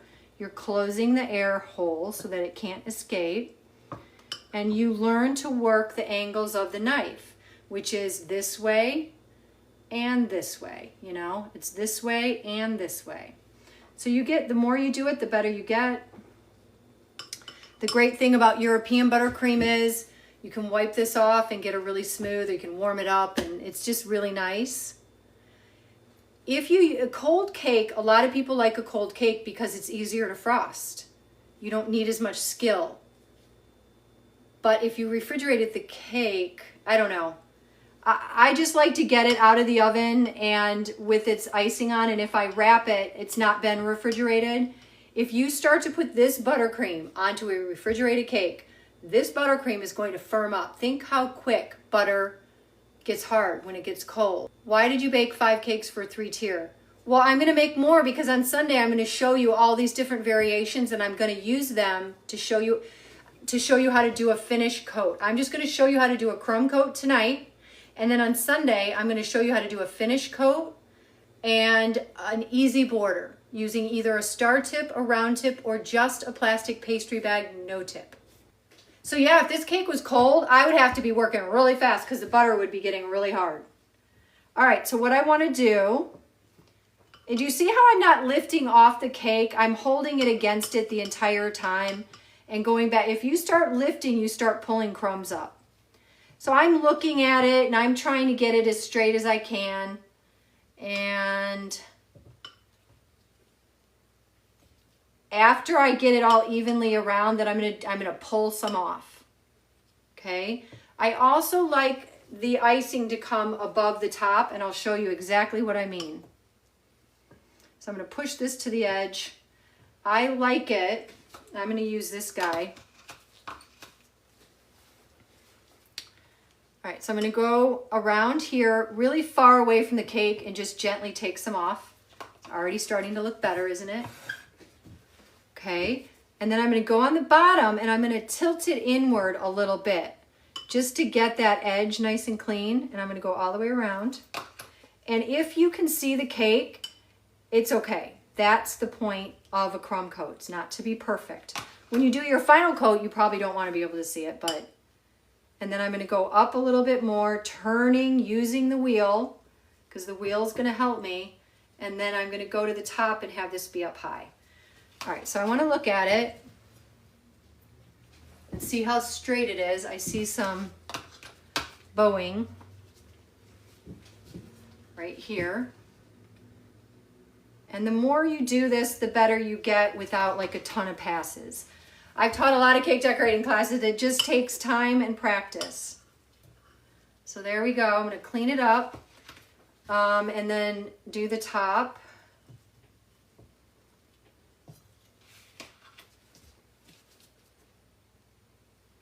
So you see how much I'm taking off? That's okay.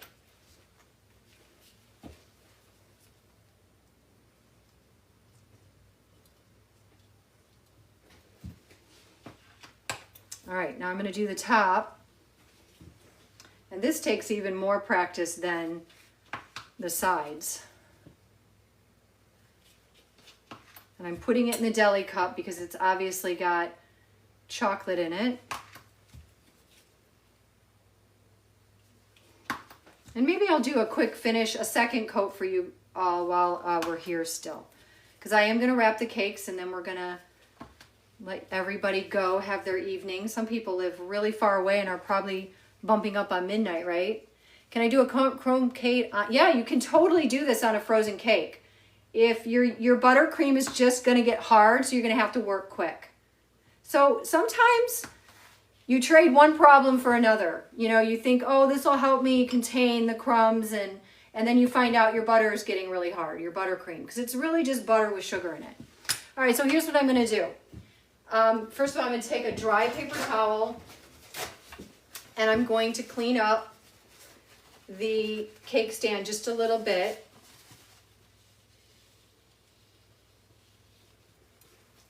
And you don't want to dent the cake, but sometimes it happens. You don't need to go super close. You just want to, because this stuff will get really hard to wipe up once it's cold.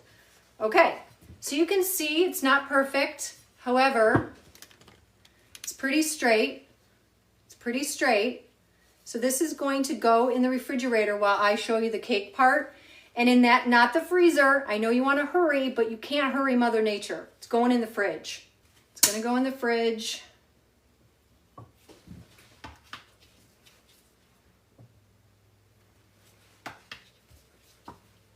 Okay. And then I'll quick show you how to get one more coat on it. And I can literally leave this until Sunday. If it's coated and you can't see any cake, it'll be good till Sunday. Will it be ideal to eat? No, but I'm using it as a demo, so it'll be okay. Okay, so these are pretty hot, but they come right out. There is the parchment, it comes right out. Okay, you can ask my husband. He used to get so like nervous around me because I can handle cakes like crazy when they're warm, but you really need to support them like little babies. If you get a crack or you crack a cake or you knock off an edge, it gets stuck. The thing about cake is if you push it back together and let it solidify, it'll maybe kind of go back together. But we want everybody to be the way we want it now. If you were to take plastic wrap and wrap these so tight that you changed their shape, they would stay that shape. So you just have to think about how you're treating them, what the final angle, you want it really round and perfect and you don't want a bunch of bad edges. Some of these cakes are really straight, some are a little off. If you have convection, the fan blower can cause your cakes to be like that. So there's just a lot of little things. And finally, I will say, when I see people take parchment and just shove it in, or it's messy, that basically means that when you pull your cake out, it's going to have all those divots. And you're going to have to fix that. So anytime you think you're saving time or money, which is time, like you should have just gotten it straight the first time. That's why I just use the little squares, and I don't have to go back and fix it when I frost it, because you can spend a lot of time filling in the frosting. So these are still pretty hot, And now that they're out of the pan, I'm gonna move them back over here because this gets warm underneath while they're cooling.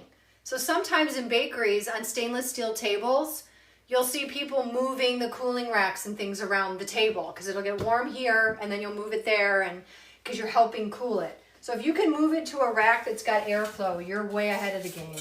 Why square versus round? Because in the bake shop, if you have round circles that you need to store somewhere, they end up getting knocked over and creased, and they're very expensive unless you buy them in huge bulk. And I buy full sheets, and I use a knife, and I cut them. My husband likes to cook us dinner. We eat a lot of fish on the weekends, so we use a little quarter sheet pan. And so every now and then I'll say I need more parchment, and I'll cut a stack of quarter sheet for him. And so I'm not going to, again, any answer I give you is if in the bake shop it takes extra time, doesn't make sense, it creates more work, and it's stuff you have to store that doesn't get used every day, like tracing your cake circle and cutting it and doing all that, that's extra work. Are you going to pay someone to do that? If you're making one cake and you have a hobby, using cake circles is great, but they should not be bigger than the bottom of your pan. If they're coming up along the edges, you're sacrificing the integrity of that crust, because the crust, you never want to cut the edges of your cake.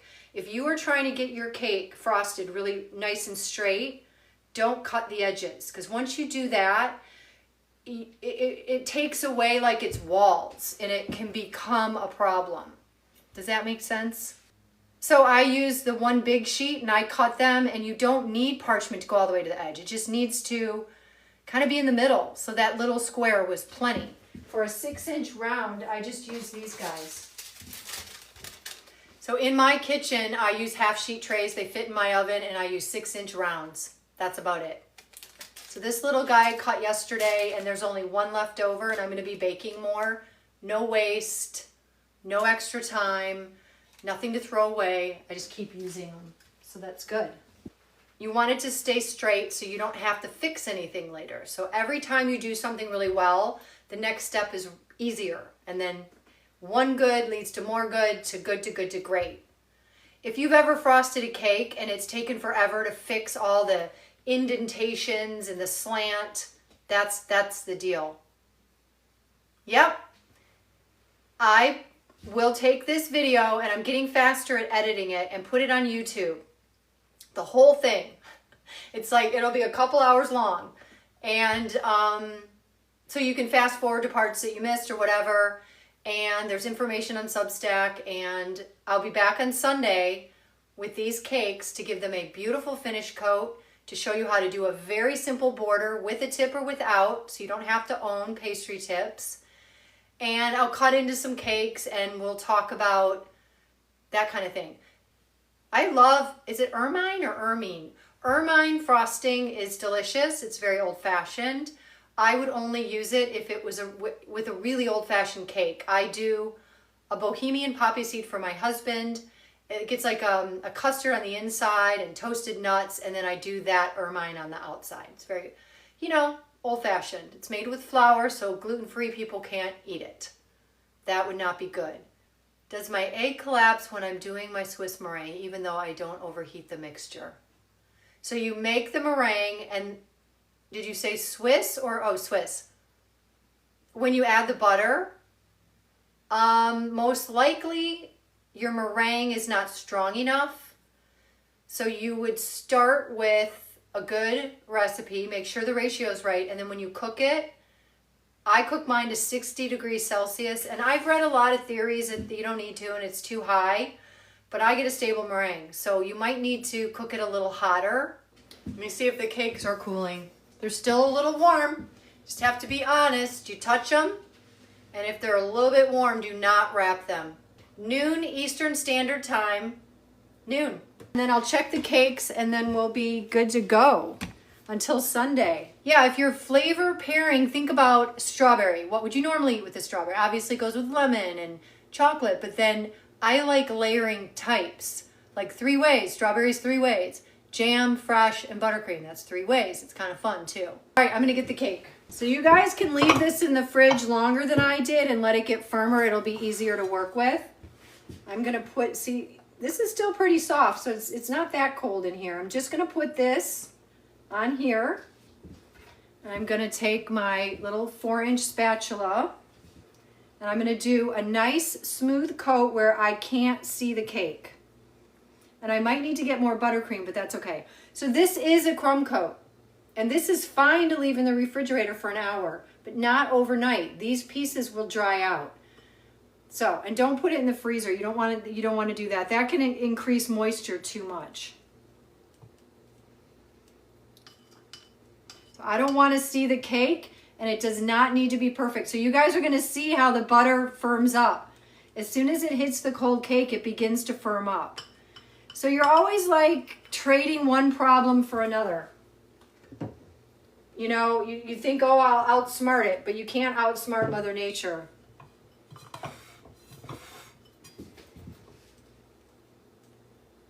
So this is a crumb coat. I'm going to put a finish coat on it, so it doesn't really matter what color it is, other than when you slice it, that's going to show, but I'm okay with that.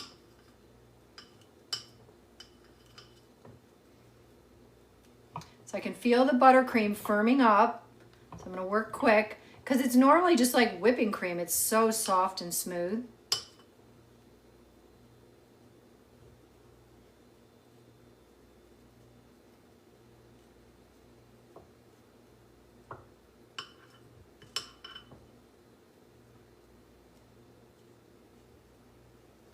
Just very gentle. You don't want to take off a lot because you're just going to go back and put it back on.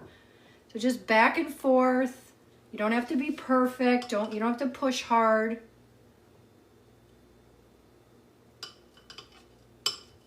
Perfection is not the goal. Because if you want the next one to be perfect, you can go on and on all day. But this guy, you just don't worry. You can fix it later, but this one you just want to get on and get it in the fridge. All right, let's see. So then we look at it and see, does it have any holes? It looks like maybe there's a little bit there. So we don't want any of the frosting to show. We don't want any air to get in here. All right, so I think I can smooth it out and then it's going to go back in the fridge. So this is just the first pass. I can see right there that there's a little cake showing through. All right. I do want to get it a little straighter so I don't have to work so hard when I come back. So I'm going to build up this edge just a little.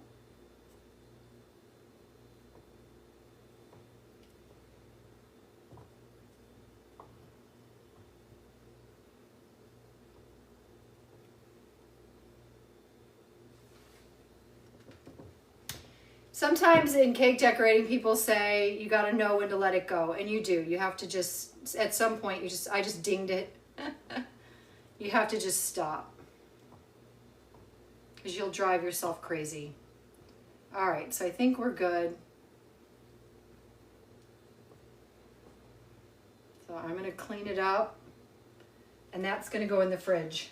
You can absolutely use a scraper if you'd like. I don't need to, and if I want, I can run this under hot water and then wipe it off and then finish, and that will really smooth it out. But I judged a cake decorating contest once, and everyone was taking water and spraying their cake and putting water. I was mortified. I don't even know what that is. You don't want to do that. All right, so I'm going to straighten this up, and then I'll be done with the cake.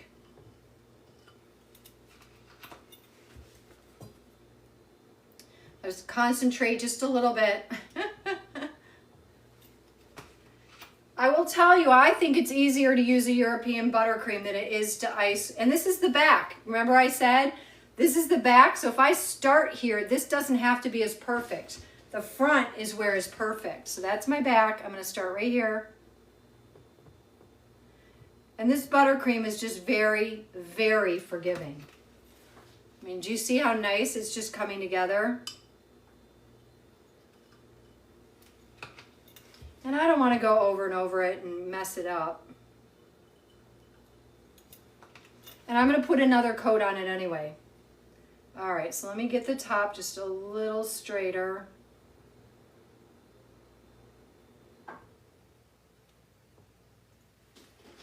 Okay. And then I will pull in the top and I'll be done. And the more you cake decorate, the better you get. I mean, I hardly ever do this, and I'm not great. I'm not saying I am. What I'm saying is it's amazing how you can build muscle memory. Like, it's super amazing. So just keep practicing, and if you're just doing it for fun and wanting to add it to your repertoire, it doesn't have to be perfect. You're not in a competition with people.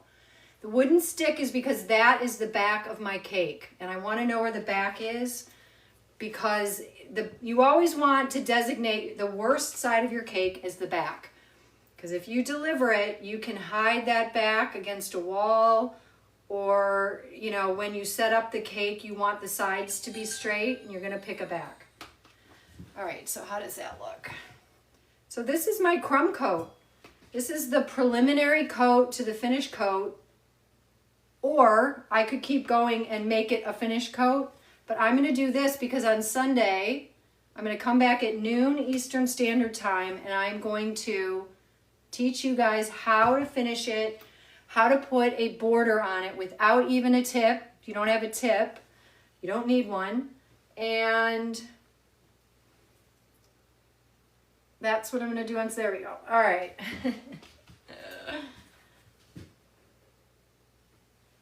I've helped out with a lot of cake competitions with college level baking students, and it's high drama, let me tell you. All right, so to see if it's straight, I'm going to do this. It looks pretty good. What do you guys think? Let me get this.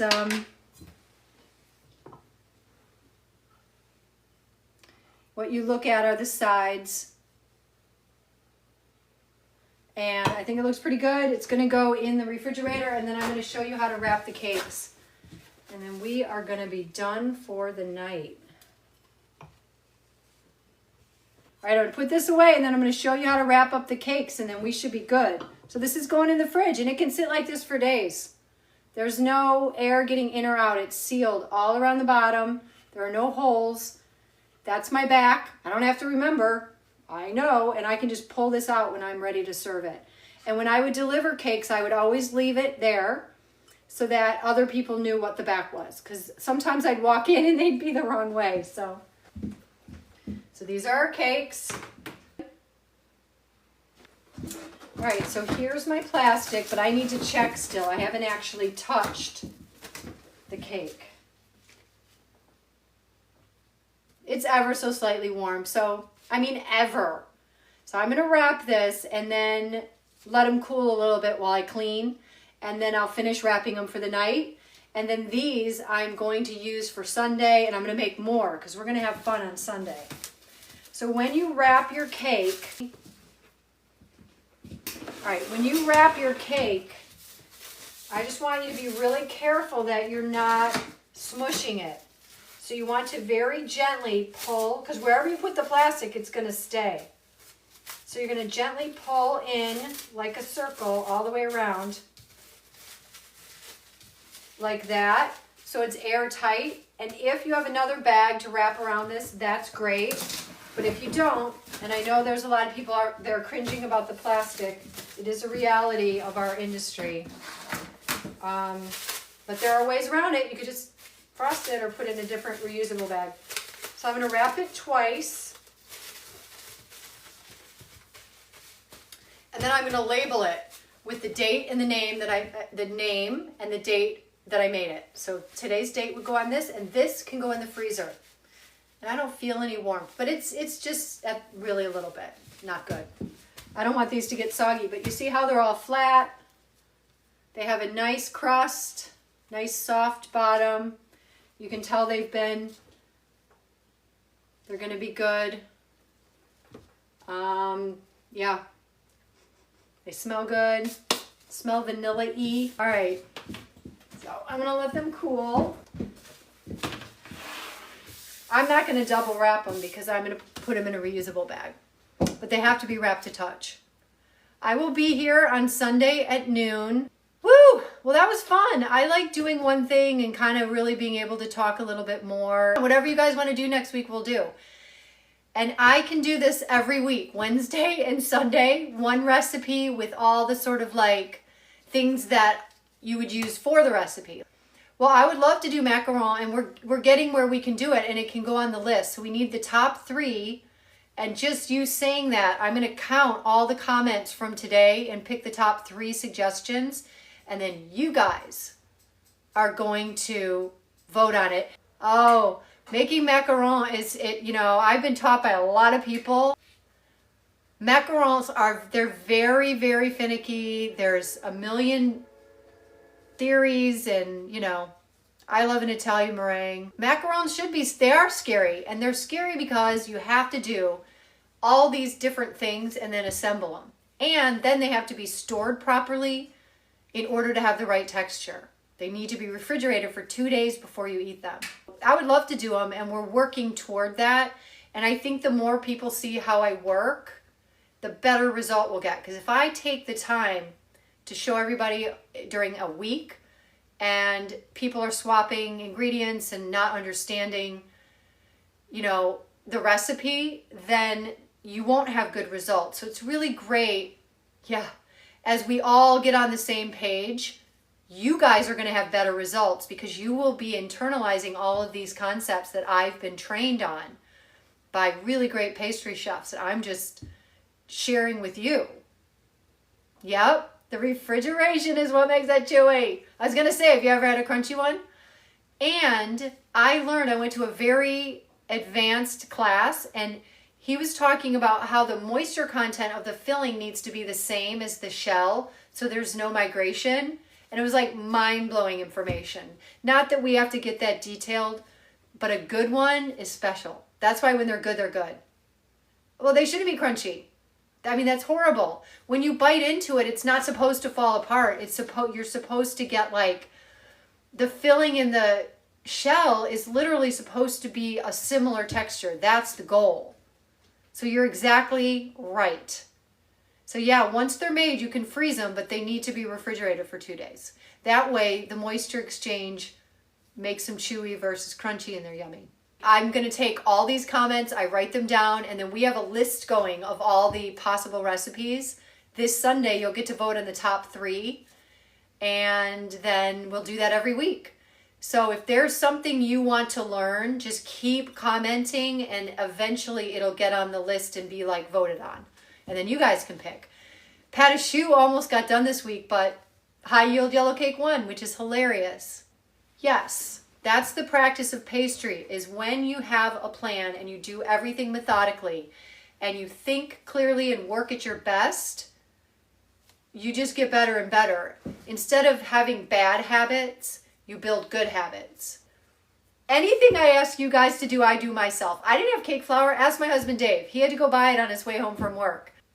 If I could switch it, if I thought it was a good idea, I would tell you. And if I ever say it's not a problem, swap something, you know that it really isn't a problem. But there are times when if you change an ingredient and then you complain that it didn't turn out right, it's not anyone's fault. It's literally Mother Nature. That's how the wheat and the flour is made. That's how butter is made. That's what happens. So I can't fix that, but I can help you think like an ingredient and work. You can't bully the ingredients, I always say. They bully each other, like sugar bullies everybody, but you can't tell a cake flour, an AP, to be a cake flour. You can't tell it what to do. It's going to do what it does. Ingredient's going to ingredient. That's it. And the more you give into that, the better your stuff will be. Choux is on the top 3 already. I know choux going to be on Sunday's vote. I am a rule follower, so when I found pastry, it actually gave me a place to put all my stuff, my anxiety, my need to organize, and so I use it as a superpower, and it makes me better. So if you're messy, you can actually use these systems to become neater, because being a mess isn't just a personality trait. All you need to do is build some systems. Like say everything you have has a home. So if you pick something up and you say, where's this phone's home? You know where it's supposed to go at night. You know where it should be. Everything has a home. And the more people that know where your stuff lives in your household, the neater your house is going to be. So there are a lot of little things in the kitchen. If you can apply it to your life, I think the practice of pastry makes your whole life better. Yes, you can absolutely be making layer cakes 2 days in advance. 100%. Just wrap them once they're 100% cool, leave them on the counter, and then you can, I made those other ones yesterday, but they can last up to 7 days. Does that mean you want to eat it in 7 days and push the boundaries of like quality? No, but it's fine. It's going to be safe. You don't need to put them in the refrigerator. If you want to go longer than a few days, be honest. If it's going to be a month, then freeze it. That's your better quality. But I love the things that can get made in advance. Yes, I bake and I do dishes and I do things that I feel like I can work through and get accomplished at, and it definitely relieves my anxiety. But anything you can do when you're using your brain a lot to relax, and I'm not saying baking is relaxing in and of itself, but if you scale things, I love scaling. I love making my labels, putting them on lids, scaling. You can see the videos when I literally do everything that way. And then when I come here to bake, I have my little tray of ingredients. I'm just free to relax. I love it. I am, and this is a disaster. I'm embarrassed. I am a clean baker. I'll tell you a really quick story. I took an exam one time, and the guy examining us, the examiner, he had to leave and come back because there was only one of them, and we were in different kitchens because it was like culinarians and bakers. And he said to me, he thought I was crazy and wasn't getting anything done because he'd come in and he'd be like, what is she doing? And then he'd look over and there'd be like a tart on the speed rack because I'm so good at getting everything into my dish bin and cleaning, and very, very good. And I love it. You know, it's relaxing to me. I love scaling. I mean, if I were to go stage or be hired as an intern and just do those kinds of things like scaling and making labels, I would love it. Love it. Yes, I've always been organized. My mom used to pay me to like clean out junk drawers and stuff like that. And I love weeding between bricks. I use a dish bin, and this is how I collected all my stuff today. You can see there's garbage in there because you don't have to worry about what goes in here. And then I'll deal with this. Clean before, clean during, clean in between, and clean after. Yeah, it's a mess right now, but typically I have a tiny kitchen. It's residential. I try to have a home for everything. So if I'm working, I'm not just scattered everywhere. So if you can get like one of these little racks like this, this is from IKEA. This allows me to store anything from dishes that are drying to cakes that are cooling, and it's on wheels, and it was cheap. So, and I don't like having gadgets and a bunch of junk around. I like keeping if it doesn't earn its keep, it's out. I don't like a lot of stuff around. The best way to use egg yolks up is pastry cream or lemon curd or lemon cream. I like bins. This is what I keep all of my parts. So when I went to get a part for my mixer, it's in here. And I would never put my attachments somewhere else. They go in here. That's where they live. I'll show you my drawers. This is how my drawers look all the time. Because literally everything has a home. I know where they go. So there's no guessing. Oh, actually, this needs to be recycled. There you go. And then like these are my drawers. So I know where everything is. And if I have spatulas that I never use or I don't like, I get rid of them. I actually don't spend a lot of time thinking about it because I rarely buy new stuff. And if I do, it's because I really, really need it, and it better have somewhere to go. I don't have a ton of sprinkles, but I put them in deli cups. That's why I like deli cups. A lot of my leftover sugars and little bits and pieces of things go in deli cups and get labeled. That's why you'll see in kitchens deli cups with spices and things. My pantry is really organized, and it's mostly because of that. Thank you, everybody. I had a blast. I'll see you Sunday at noon. The PoP Baking Club is alive and well, and you guys are all amazing. Thank you. Good night. Good night. Bye, Bake with Lovely. I love seeing bakers on here too, all of you. Thank you. Bye, Jenna. Bye, Eli. Is it still daylight out there? What time is it? Maybe, maybe not. All right, take care. See you Sunday. Bye, Kim. Bye, Eli. Bye.